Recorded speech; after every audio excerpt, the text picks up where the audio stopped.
Vous n'avez pas été élu par une adhésion majoritaire à votre programme. Il n'y a pas une légitimité dans tout le pays, laissez-moi terminer, sur votre programme. Vous avez eu au premier tour 18% des inscrits. Et vous êtes le produit d'une circonstance accidentelle, exceptionnelle, comme Jacques Chirac en 2002, face à l'extrême droite.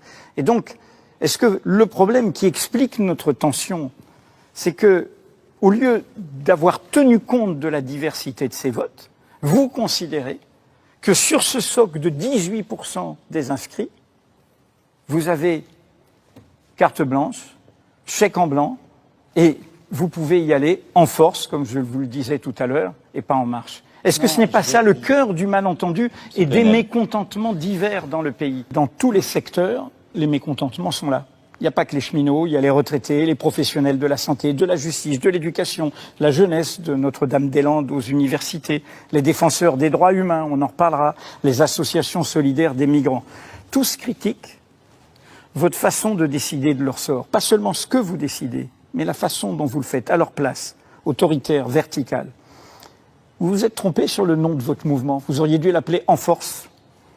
Et si vous avez récemment ajouté le mot « unir », dans votre communication, est-ce que ce n'est pas parce que vous prenez soudain conscience que vous avez divisé le pays au lieu de le rassembler?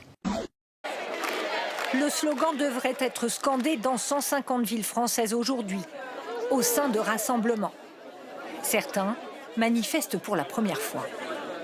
Je veux faire aide-soignante et je suis obligée d'avoir le pass sanitaire et j'ai aucune envie ni de me faire vacciner ni d'avoir le pass sanitaire parce que pour moi c'est une privation de liberté. Leur point commun, une opposition sans équivoque au pass sanitaire au nom de la liberté individuelle. On peut prendre le métro, on peut manger à la cantine de l'entreprise, mais on ne peut pas manger sur la terrasse du bar du coin. C'est un peu bizarre quand même, quoi. Ça n'a rien de sanitaire. Quand on impose aux gens un vaccin expérimental, c'est quand même aberrant. À Cambrai, ce sont des restaurateurs qui manifestent au lieu d'ouvrir leur établissement. Opération Ville Morte pour protester contre l'obligation dès lundi de contrôler les passes sanitaires de leur clientèle. On n'a pas envie de le faire, on n'a pas le temps de le faire, c'est pas notre boulot. Notre métier est de servir, honorer nos clients et tout ça en convivialité. Là, on va créer un petit peu d'animosité. Samedi dernier, plus de 200 000 personnes ont manifesté en France contre le pass sanitaire.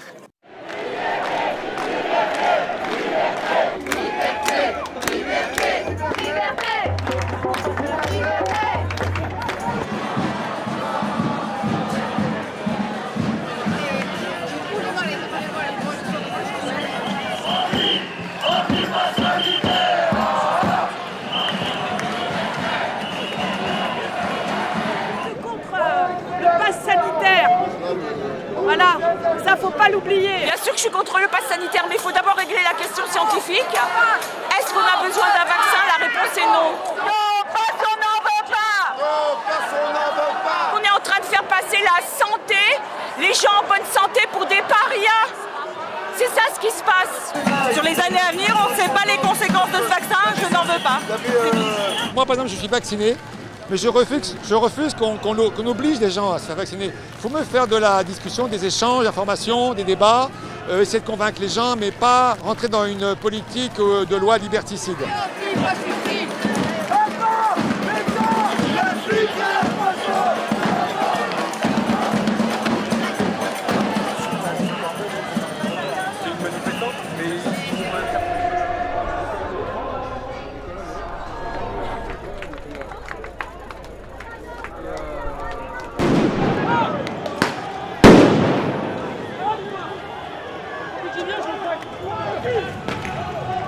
Recule.